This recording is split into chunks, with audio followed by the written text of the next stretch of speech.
দেশনেত্রী বেগম খালেদা জিয়ার রোগ মুক্তি কামনায় প্রবাসী নোয়াখালী জেলা বিএনপি ও জাতীয়তাবাদী ফোরামের যৌথ উদ্যোগে আলোচনা সভা ও দোয়া মাহফিল অনুষ্ঠিত হয়েছে। বিস্তারিত দেখুন মেহিদুল খানের প্রতিবেদনে।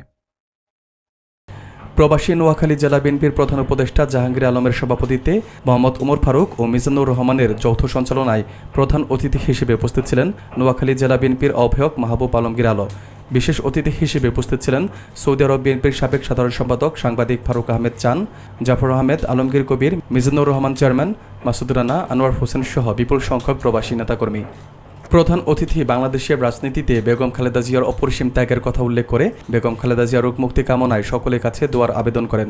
এ সময় তিনি সকল প্রবাসীকে পোস্টাল ভোট বিডি অ্যাপের মাধ্যমে ভোটার হবার জন্য বক্তব্য ও পরামর্শ প্রদান করেন। তিনি বলেন, আপনাদের প্রত্যেকটি ভোট আমাদের কাছে পবিত্র আমানত। এ সময় তিনি আরও বলেন, বিএনপি যদি সরকার গঠন করতে পারে তাহলে তারা প্রবাসীদের হয়ে কাজ করবে।